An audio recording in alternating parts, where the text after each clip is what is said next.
Good morning, everyone. My name is Michael Jans. I'm the Partnership Engagement Manager with the Alberta Mentoring Partnership. And with me here is Andrew Harris, who's our website, comms, and all-around technology Swiss Army knife for the Alberta Mentoring Partnership.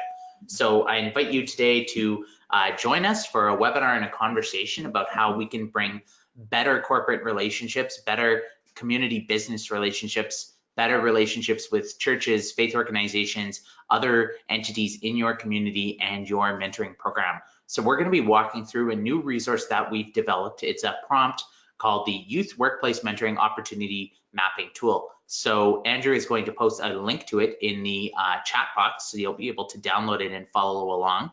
You'll be able to download your own copy, print it out, and bring it to your next staff meeting. You'll also be able to see it as a handout on this webinar. So on your GoToWebinar panel on the right side, you'll see there's a handout, there's a PDF there, and I encourage you to download that and take a peek.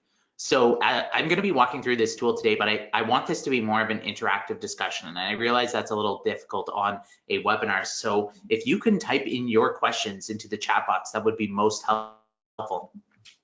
So a little bit about us. The Alberta Mentoring Partnership is a province-wide community mentoring program, school, government, business, and many other folks who partnership who have come together to help expand and enhance mentoring in Alberta.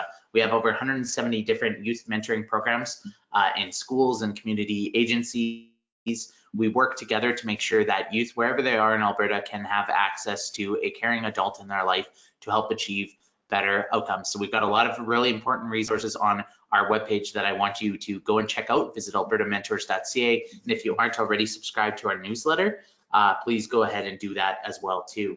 So today we're going to be talking a little bit about youth workplace mentoring. Now, the way we describe youth workplace mentoring is we used to refer to this as corporate mentoring. It's not employee mentoring. It's not taking a junior person in accounting and training them to be the senior manager in accounting, though that is an important form of mentoring.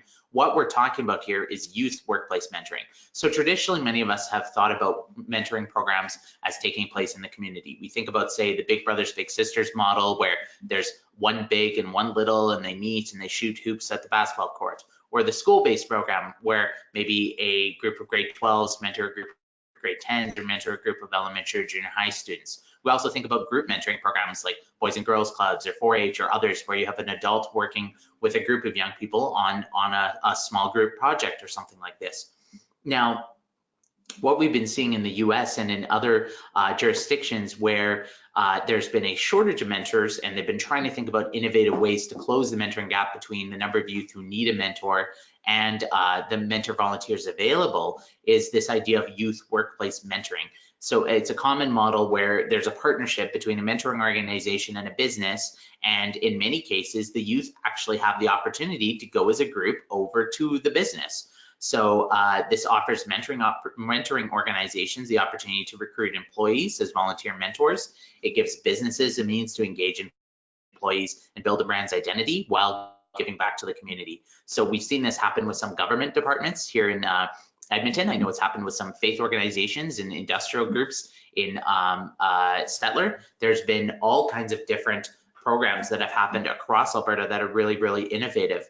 And often when we talk to mentoring folks, they say, yes, that's wonderful. We'd love a business to work with. We'd love to get our kids into a workplace, the learning that they would get by going to see a different kind of employment world. And it'd be like a regular opportunity to see themselves in that business, that they themselves one day could persist through school and work there.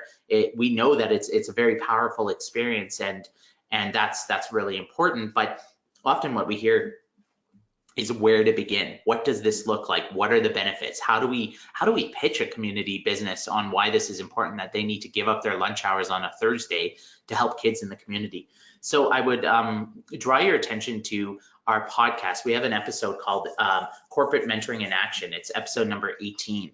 And we met with a fellow named Lauren Jacula, who was the HR manager of a company here in Edmonton who talked about the benefits that youth workplace mentoring had brought to his company. And he was quite an evangelist. He had said that they had spent thousands of dollars on professional development programs, on team building programs, on communication programs, but the best professional development they had had for their business was doing this partnership with, in this case, Big Brothers Big Sisters, bringing about 20 youngsters into their work every Thursday. They did activities from 12 to 1. He said the corporate morale was way higher, the employees loved it, their communication skills improved, their problem solving skills improved, all of those soft skills that can make or break careers that employers are talking about, those were all improved because of this partnership. So really, as much as it's beneficial for the kids, we can't forget that this is also a huge benefit and a huge team building opportunity to the business, and not in terms of brand awareness, but in terms of skill development, in terms of the intangible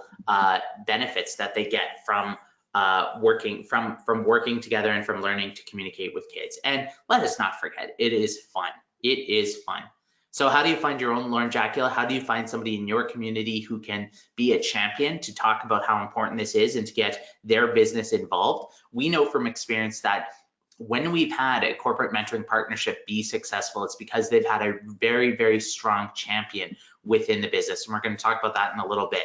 So this booklet is designed for you to help map and think about who your champions could be, because I guarantee you they're already in your orbit. They're already close by to you. It's just a matter of tapping them and mobilizing them into the workplace mentoring champions that you need them to be. So this booklet that we have is designed to be completed in as little as 1 hour on your own or as a group activity with your team at your next staff meeting, board meeting, staff group meeting, team meeting, however you get together with your group.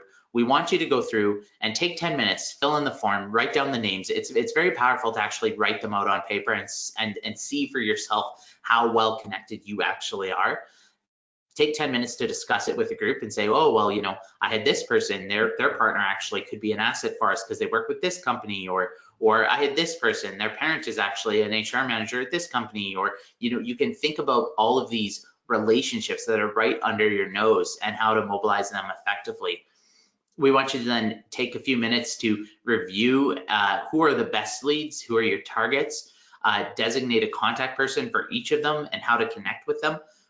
And then follow up, make the outreach, talk to them about why your program is important, talk to them about the benefits of corporate mentoring in action, and share with them the good news that could benefit. So this booklet is very much, it's designed to be, you can print it off in your printer at your, just at your desk here. It's all sized to 8.5 by 11, and you can get it going, you can fill it out, pass it around, and do a bit of an inventory about who your best friends are. So let's jump to corporate mentoring programs a little bit. We of course want to give kudos here to Mentor in the United States, who have been very much the front lines on this work, that they've been doing some really important work with the corporate sector in the United States that we benefited from tremendously, and that a lot of our benefits from this work have come from Mentor's leadership. So very much want to thank them there. So we know we have a page here talking about how employees and companies can engage in the mentoring movement, how they can help us. It's not just about cutting a check and making a donation. That is important. It absolutely is. We need to keep the lights on. We need to keep the matches supported. But also it's about getting employees and customers engaged in mentoring, because we know that there are more kids who need a mentoring relationship in their life. And we know that our business sector and our corporate sector has a key role to play in this, not just as a funder, but as a true partner. And that means getting involved in the mentoring, bringing the kids to the workplace, getting involved in bringing your employees to the mentoring program, and think about how you can build capacity. There's other ways that a corporation may want to donate time to a mentoring program to assist with, say, their operations or their marketing, or some other challenge that the program is facing. We've seen corporate partners engage in that different way too. So whether it's investing, building capacity, advocating, or mentoring kids, it's very important to build these partnerships. And more we're seeing a recognition from business that they too have a very important role to play in our community, in our young people. There is no such thing as other people's children. So some of the benefits as you're talking to the corporation about why they want to get involved in a youth workplace mentoring program, you want to remind them that employee and business involvement in mentoring can result in increased brand appeal as a good corporate citizen, increased customer perception and affinity with your brand, improved employee relations through common purpose and team building, improved employee productivity, job satisfaction and retention, improved employee morale and feelings of well-being, improved employee skill development in the areas of communications, time management, leadership, and people skills. So there's many more other benefits listed here as well. I'm not going to read them all out, but I would remind you, facts tell, but stories sell. I think if you listen to Lauren's story in episode 18 about the benefits that it's brought to his business, that could really help you convince your mentoring champion why they need to get involved in this work and why it can really help them. So the first thing, yep, you're sold, you believe me, you believe us, you want to move ahead on this, and you say, okay, in our community, we want to approach Tommy's Tires and talk to them about starting a corporate mentoring program. And so the first thing you want to do is think about, do you have a champion who's connected to or who's within Tommy's Tires?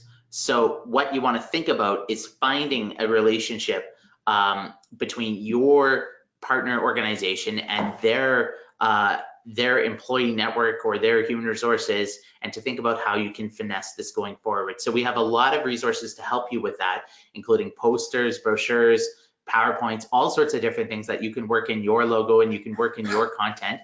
Visit albertamentors.ca/corporate-mentoring.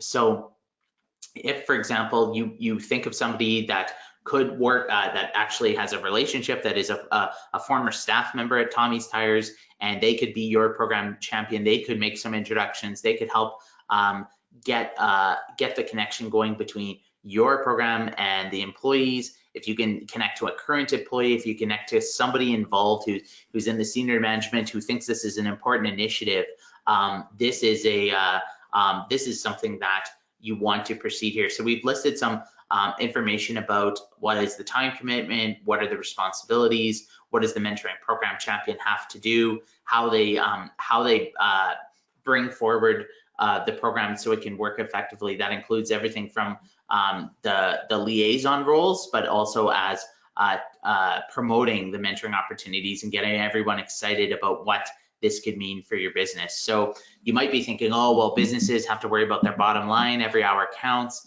Well, businesses know that it's not just hours you're clocking in, it's hours that are productive and where you're bringing your best work to the table.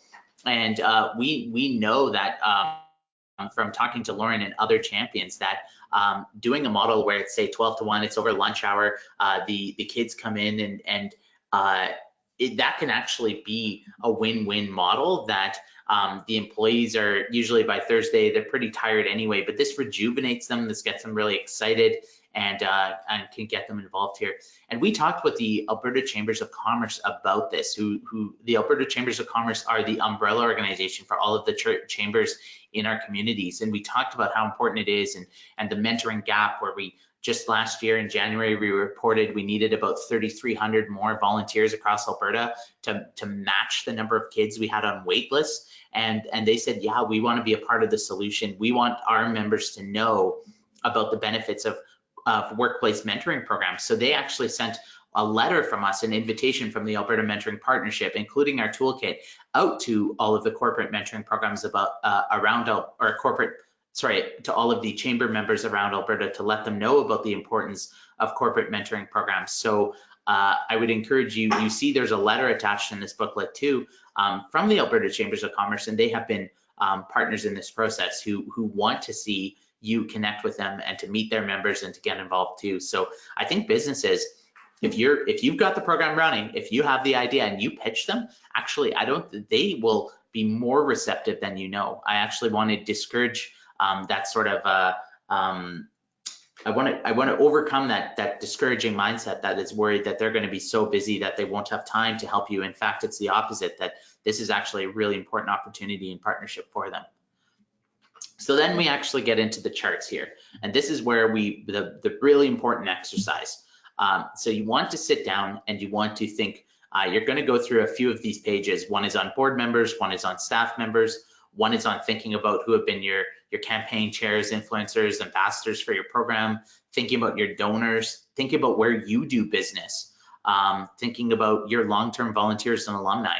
So you're going to go through each of these pages and take a few minutes. And I know this sounds tedious and you have a staff chart somewhere else, maybe in an Excel sheet, and you may just want to print that off and think about it. But I encourage you to actually put pencil to paper and to write this down. So you want to start listing your board members. You want to write down their name. Where do they work? Where, if they're retired, note that as well too. Where's their former employer? If they have a spouse or a partner, where do they work? Where does their spouse or partner work? Think about connections they might have. Are they in a service organization? Are they in a church? Are they involved in another group? Do they go to a particular gym? Where do they spend a golf club, something else? You want to think about where they spend their time and they spend their money. And just start charting it and chart it down for all of your board members. So if you have a board of 6 to 10 people, you suddenly start seeing that you potentially have 12 new connections who could be potential champions for a workplace mentoring partnership. So your board members are your ambassadors. They have a duty to be your loudest champion. They have a duty to get out there and to talk about the needs of your program, how many mentors you need, how short you might be in terms of mentor volunteers, and how a workplace mentoring partnership could be just the innovative solution that company needs to light up the lives of their employees and the workplace experience for them. Then the same thing, you want to go through your staff. Staff members are some of the most trusted spokespeople in support of your work. They know what needs to be done. They can speak firsthand, very intimately about the impact that you make. So I think same thing, you want to start mapping this out, thinking about who the staff members are. If they've had a secondary or a side employer, or if they had a former employer, you want to think about who their partners work and where they spend their money. I know I can think of a couple partnerships offhand where the reason it flourished is because the husband in this case was able to go to human resources and say, my wife works at this mentoring program. They're looking for another 20 volunteers. Do you think we could set something up? And I can put up some posters in the lunchroom, and boom, the company was really excited about that and they moved ahead. So I know this sounds tedious, but again, I insist, print it off, put the pen to the paper, write down the names and think about it. So potentially there you've identified another 10 to 12 leads who could be champions. Then think about your campaign chairs, your influencers, or your ambassadors. So who have been your most public advocates for you in the past? Have you had a fundraiser and you had a fundraising chair? Have you had a spokesperson in the media? Or have you had somebody who was involved in your January's Mentoring Month campaign? Are there other champions in your community who attend your events, your fundraisers? Even politicians, thinking about them, former mayors, former city councilors, former county reeves, anybody who's been involved in promoting your work and the important things you do. This is something you want to note them and think about it as well too, because they've been to your stuff, they know your impact, and they can go and spread the good news about your program. Finally, then you want to look at donors. This is the hardest part. You've already got their money. After this, it's for them, okay, you've already got cashed the check. So from here, you want to just think about, you've got a smaller ask for them. They just have to go and talk about how important your work is. So you want to think about anybody who bought a ticket to your fundraiser, who came to your event, who's been a big donor in the past, anybody who, if you've had a capital project or they've committed in another way, this is where your work is already done. You've already asked for them for money. Now you just need to ask them for a different kind of support. And you know what? Here's a little secret of fund development. Often if you ask people for their advice, often if you ask people for their support, in terms of that, then often it's even easier to get further financial support in future, because they feel a sense of agency and ownership in helping make your program be successful. So do not think about that this is something that would jeopardize your fund development. If anything, it's something that could dramatically enhance your fund development because of the new relationships that you're building and you're supporting in the community. So again, go through, fill out the chart, think about where you spend your money, think about where you spend your time. Then finally, where do your agency, where do you spend your money? So are there businesses that you use? Where do you get your internet? What venues do you use? Do you book hotels? Where do you rent? Do you have to buy dish soap for photocopiers or computers? Sometimes these businesses where you've had relationships, they actually can be wonderful champions because they want to get out there and talk about how they're a proud supporter or a proud sponsor of your program. And sometimes in turn, building that connection, they believe in you. They want to support you. They see the impact that you make. You're not just another client to them.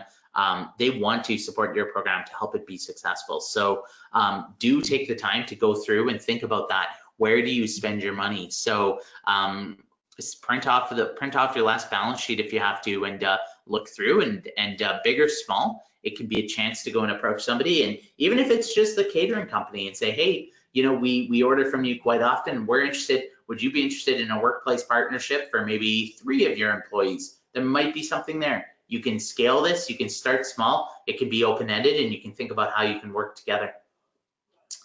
Finally, long-term volunteers and alumni, they have been your passionate advocates over time after time. You want to think about them, write their names down, their former employers. They might have other partners who are engaged in this work. You may know them, you may not, but the same thing, you want to sit down and map this out. So this whole exercise, again, I want to come back to, it's about doing an inventory. It's about asset mapping. It's about sitting here and actually now at the end of these 8 pages, you have 8 different charts in front of you with 10 different connections, maybe 20 different connections on each of them. So you have in front of you over 100 different connections. You have a much bigger network than you realize. You have a lot more support than you realize. And these people want to see your program be successful. They want to help you. So it's thinking about how you can best magnify that impact together. And more, we're seeing that the idea of a workplace partnership, it can be a really innovative way of a new, flexible, right time, right place ability to serve kids. And at the end of the day, this allows us to take some of those kids off the wait list and help support in other ways. So this is the resource. I encourage you from here to jump over, once you've gone through these charts and you've thought about this, if you're looking for more support about what do corporate mentoring programs look like, how do we get them started, why are they important, I want you to go to albertamentors.ca/corporate-mentoring. And I also want you to take a look at some of our previous video webinars or podcast episodes where we've walked through some of our corporate mentoring tools and how you can help, because I believe as the mentoring movement in Alberta, if we're going to close that gap, if we're going to get that extra 3,200 volunteers that we need to take the kids off the wait list, that one of the best bets we can do is this workplace mentoring. It's a lot easier to get corporations to the table, businesses to the table who say, yeah, we can take 20 kids on a Thursday, and boom, that can be a much more cost-effective, much more smoother to operate, easier to supervise, collaborative process. It's like our school-based programs. I think these are some of the best bets that we as the mentoring movement need to think about in terms of working together. So Lauren goes through a bunch of the details, as also does our corporate mentoring toolkit, in terms of how you might be thinking about, well, how do we bus kids to the program, or what is the business supposed to contribute, or how do we feed them, or how do we pay for this? And I assure you, one of the benefits of having the program together is there's economies of scale. And often the business is just as excited about this too, and they want it to be successful. It's really good for them. So again, my advice to you is identify the champions, talk to them, do not soft sell how important this will be for their business and the benefits that will come forward for them in their involvement in mentoring. This is a huge opportunity for them, and we've seen all kinds of different benefits be articulated by the employees in the businesses who have been a part of this. We actually have a previous podcast episode where we had 3 mentoring programs, one from Crossroads Community Church, one from Starbucks, and one from Canadian Western Bank, all of which in Red Deer were involved in youth workplace mentoring partnerships in Red Deer. And they talked about how successful those were and how proud they were of the work that they had been doing in the community. So that's 3 very diverse groups, from a small coffee shop to a faith organization to a bank. And if they can work together to succeed, to help kids, wherever you are in Alberta, small community, large community, you can absolutely make this happen. So at this point, I'm going to open the queue up to questions, and I would love to hear more from you.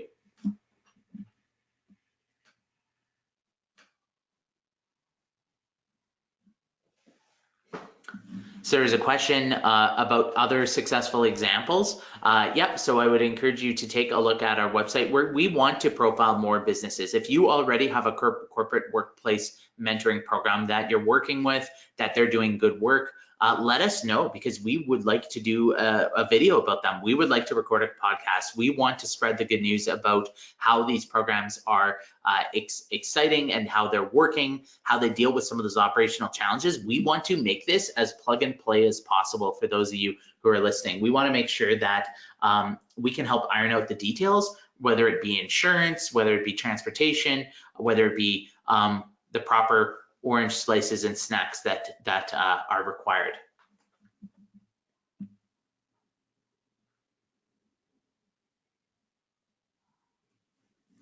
So I think from here, I'm going to leave it with you. We're going to send the handout out, including the audio recording for those of you who have used this tool. We'll be profiling it in our upcoming newsletters, and we'll be making sure that as we look to the fall, that we can help make sure that youth workplace mentoring is a great new opportunity for Alberta as we work to close that mentoring gap. So if we're going to find mentors for those 3,200 kids on the wait list, I truly believe that youth workplace mentoring programs are one of our best bets to do that. So thank you very much for listening. Have a great week. And as always, get in touch with us at albertamentors.ca.